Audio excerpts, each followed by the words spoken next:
Hello, welcome. I'm Nomia Iqbal. In Mexico, the army has confirmed the death of one of the country's most feared drug lords, known as El Mencho, caught and killed in a dawn raid. February 22nd, 2026. A dawn raid in the mountains of Jalisco. Mexican special forces storm a fortified cartel compound. Heavy gunfire. 4 sicarios dead on the spot. And the man at the center of it all, the ghost with a $15 million bounty on his head, the most wanted drug lord on the planet, takes a bullet and bleeds out in a military helicopter before he ever reaches Mexico City. Within hours, his cartel torches the entire country. Narco-blockades in over a dozen states, airports shut down, Puerto Vallarta looking like a war zone, all for one man. His name was El Mencho, but before we get into how they killed him, you gotta understand his whole story first. Because none of this makes sense without knowing where he came from. There are men who run empires from penthouse suites, and then there are men who run empires from the pitch-black belly of the mountains, where even the wind doesn't dare whisper their name.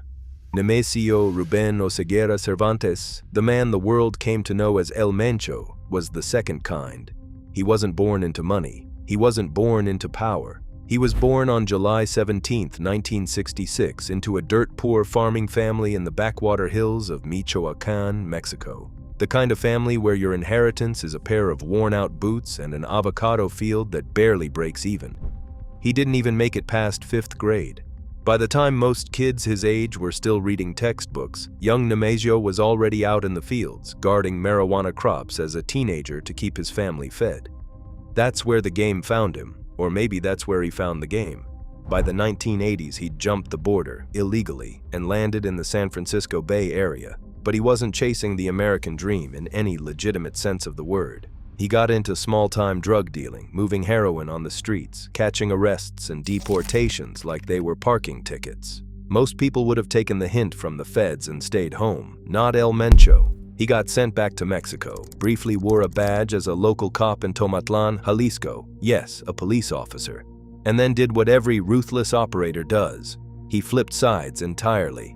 He married into the Valencia family, specifically Rosalinda Gonzalez Valencia, whose bloodline ran deep through the Los Quinas organization, the financial backbone that would eventually launder billions for his cartel empire.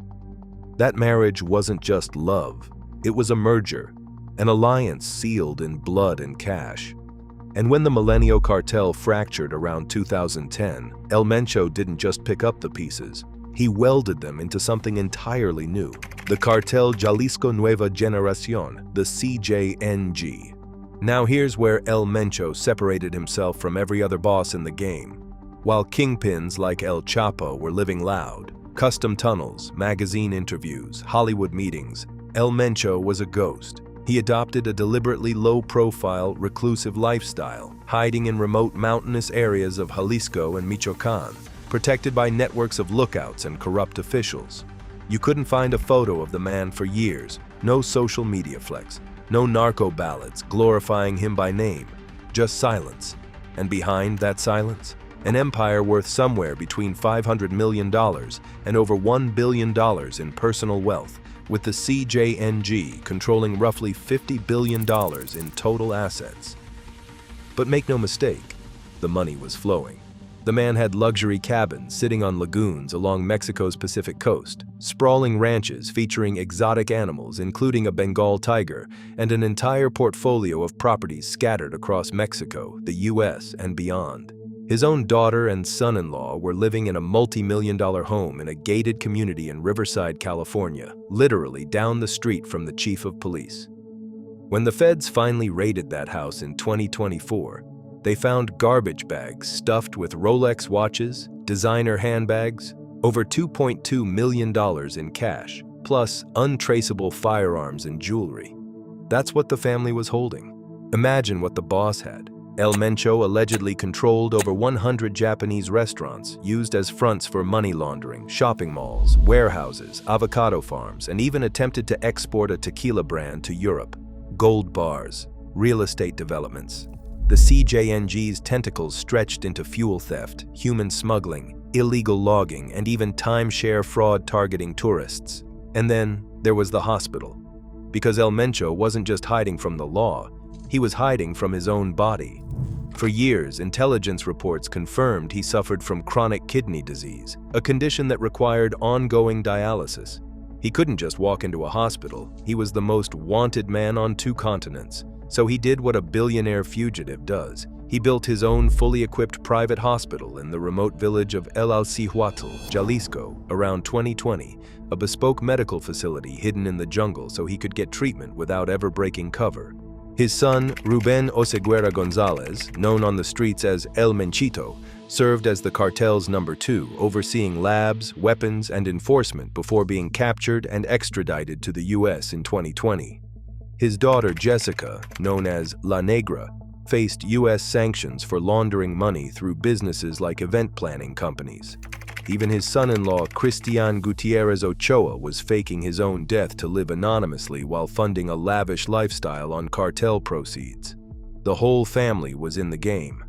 Under El Mencho's command, CJNG grew into Mexico's most violent and expansive criminal organization, controlling territories in over 20 states. They weren't just moving product. They were responsible for up to 90% of fentanyl entering the United States, fueling over 100,000 annual overdose deaths. They downed a military helicopter in 2015. They ambushed police convoys. They used IEDs and drone bombings. And every single thread of that violence traced back to one man sitting in the mountains, running a shadow government from a hospital bed. He carried a $15 million U.S. bounty on his head, the highest ever placed on a Mexican drug lord. The DEA called him the world's most dangerous cartel boss, and for over a decade, nobody could touch him, until they did. For years, the most powerful intelligence agencies on the planet poured every resource they had into finding one man hiding somewhere in a mountain range, and every single time, El Mencho slipped through their fingers like smoke. There were close calls that ended in humiliation. There were entire operations burned before they even got off the ground. In 2025, Mexican forces actually had a legitimate bead on him during a high-speed pursuit stretching from Jalisco all the way into Guanajuato, but corrupt National Guard elements allegedly tipped him off before the net could close, and he vanished into thin air. The leak came from inside the house. The very soldiers tasked with dragging him out of the mountains were feeding him intel in real time. That's how deep the rot went. That's how completely this man had corrupted the system meant to destroy him. But the pressure was building from the north, and this time it wasn't just diplomatic hand-wringing. When Donald Trump's administration took office in January 2025, Mexico faced repeated threats of economic sanctions, tariffs, and even direct U.S. military intervention if it didn't start producing bodies, specifically the body of El Mencho.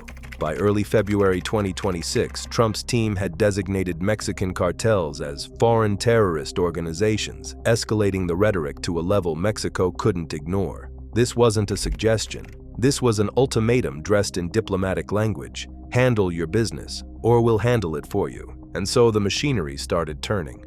Quietly, deliberately, with the kind of precision that only comes when two governments are genuinely terrified of what happens if they fail.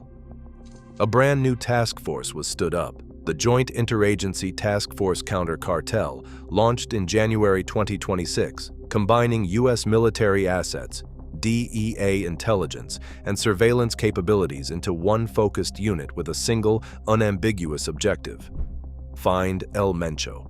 They weren't casting a wide net hoping to get lucky. They were building what intelligence operatives call a detailed target package, a comprehensive dossier that mapped his movements, his communication patterns, his supply lines, his medical needs, and most importantly, his exact location. Signals intelligence, surveillance drones, and deeply embedded informant networks all fed into a unified picture. The Americans had the technology. The Mexicans had the boots on the ground. Mexico's National Intelligence Center and the Attorney General's office, known as FEMDO, contributed domestic tips, including crucial lessons learned from that failed 2025 pursuit. This time, the circle of people who knew about the operation was kept razor-thin to prevent leaks. And there was one more factor working against El Mencho that he couldn't bribe, threaten, or outrun: his own body. Those persistent rumors about kidney disease, the same ones that had been circulating since at least 2019, weren't just rumors anymore. The illness had reportedly reduced his direct control over the CJNG, increased his reliance on lieutenants, and critically, limited his ability to move quickly through the rugged terrain that had protected him for so long. A man who can't run is a man who can be found, and the intelligence suggested he'd been stationary in one location for far longer than usual, pinned down not by soldiers, but by his own failing kidneys and the dialysis machine keeping him alive. That location was Tapalpa, a small remote town nestled in the Sierra Madre Occidental Mountains of Jalisco, roughly 2 hours southwest of Guadalajara. It was a known CJNG stronghold, fortified with lookouts, armed sentries, and layers of security that would make a military base jealous. For a man like El Mencho, it should have been impenetrable. The terrain was his armor: dense mountain forest, limited road access, and a network of halcones, lookouts, posted on every ridgeline and dirt road for miles. But by early February 2026, every single piece of the puzzle had fallen into place. The Americans had the signal, the Mexicans had the soldiers, and El Mencho had nowhere left to run. For Mexican President Claudia Sheinbaum, this operation was as much about survival as it was about justice. Mexico faced potential tariffs and the humiliation of cartel as terrorist designations under the USMCA framework. Sheinbaum had previously expressed skepticism about the kingpin strategy, arguing that decapitating cartels simply fragments them and creates more violence. But with Washington breathing down her neck and CJNG's body count climbing past the over 100,000 deaths linked to cartel wars since 2018, there was no more room for philosophy. Sedena, Mexico's Secretariat of National Defense, deployed elite special forces units trained in both urban and rural combat, armored vehicles, air support. The full weight of Mexico's military apparatus pointed at a single compound in the mountains. The White House confirmed U.S. intelligence played a supporting role in what was framed as a Mexican-led operation, careful language designed to preserve Mexican sovereignty while still claiming credit. Former DEA Chief Mike Vigil had long argued for a frontal assault on CJNG's logistics, money laundering, and armed wings to truly diminish the cartel's power.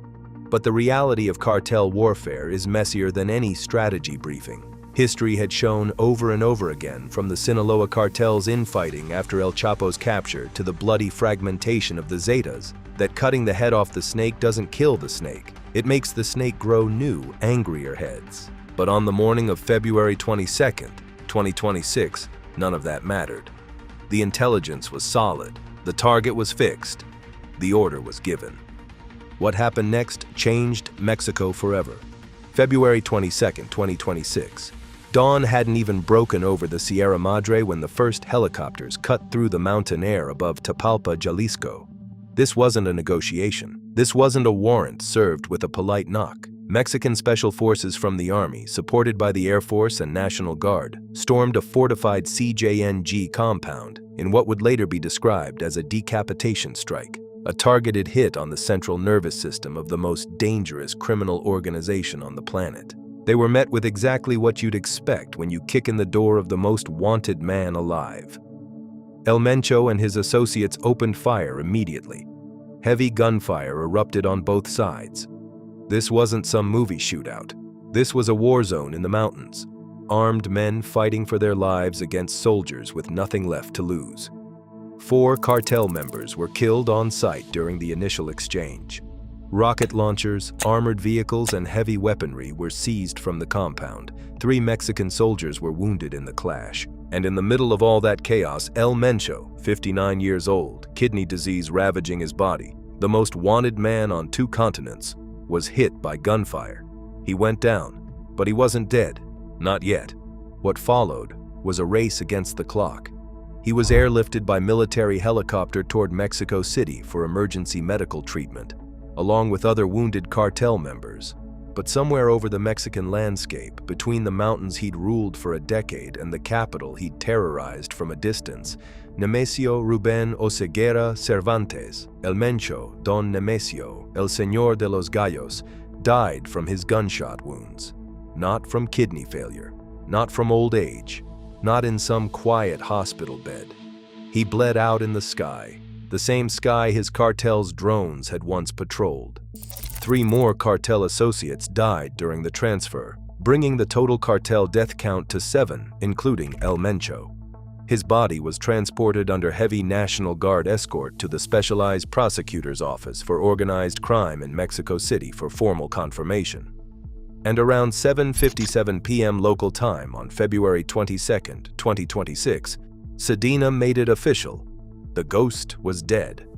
And then Mexico caught fire, immediately, like someone had flipped a switch wired to the entire country. Within hours of the announcement, CJNG unleashed a coordinated nationwide explosion of violence, a show of force so massive, so immediate, and so precisely organized that it made one thing crystal clear. This wasn't a spontaneous reaction. This was a protocol, a contingency plan. Narco-blockades erupted across at least 12 to 20 states, including Jalisco, Colima, Michoacán, Nayarit, Guanajuato, and Tamaulipas. Gunmen, sicarios operating in coordinated cells, torched vehicles, blocked highways, attacked infrastructure, and set gas stations and businesses ablaze across the country. This wasn't random chaos. This was an organized, pre-planned retaliation protocol designed to paralyze the government's response and send a message to every authority in Mexico. You killed our boss, and now the whole country burns. A dead man's switch that El Mencho likely set up himself long before any bullet ever touched him. In Puerto Vallarta, a tourist paradise full of Americans on vacation, airports shut down, stranding hundreds of travelers. Airlines like American and Delta canceled flights out of Guadalajara and Puerto Vallarta. The U.S. Embassy issued immediate shelter-in-place alerts for American citizens. Burning buses lit up the night sky. Armed roadblocks appeared on major highways. Social media feeds from inside the country showed streets engulfed in smoke, grocery stores being torched, and armed sicarios controlling entire neighborhoods. Reddit threads exploded. One user in r/public freakout posted what would become one of the most shared comments of the night. "I'm from Mexico. Today maybe is the worst day the country has had in a long time." Users in r/narcos debated whether this was the end of CJNG or just the beginning of something far worse. And that question, that's the one nobody can answer yet. Because here's the thing about killing a king in the underworld: the throne doesn't stay empty. Analysts predict a brutal succession war within CJNG itself, as lieutenants and factions scramble for control. El Mencho's son, El Menchito, is locked up in a U.S. prison. His wife is in custody. His brothers have been arrested. There is no heir apparent, and that vacuum is already pulling in rivals. The Sinaloa cartel, still fractured from its own post-El Chapo civil war, could move to encroach on CJNG territory, sparking a multi-front narco war the likes of which Mexico hasn't seen in decades. Short-term, fentanyl trafficking may surge as the cartel destabilizes and supply chains become desperate and chaotic. More overdoses in American cities, more bodies in Mexican ditches, more mothers burying sons on both sides of the border. The kingpin strategy has never once produced lasting peace, only power vacuums and blood-soaked succession fights. We saw it with the Zetas, we saw it after El Chapo, and we're about to see it again. Except this time, the cartel that's fragmenting is the one that controlled the fentanyl pipeline, responsible for killing more Americans than any foreign enemy in decades. El Mencho is dead. The man who went from picking avocados in the hills of Michoacán to running a $50 billion criminal empire from a mountain bunker. The man who built his own hospital in the jungle and hid from the entire world for over a decade. The man who turned the CJNG into the most feared name in the global drug trade. He's gone. Bled out in the sky over the country he terrorized. But the machine he built? That machine is still running, and now, with nobody at the wheel, it's about to crash into everything and everyone in its path.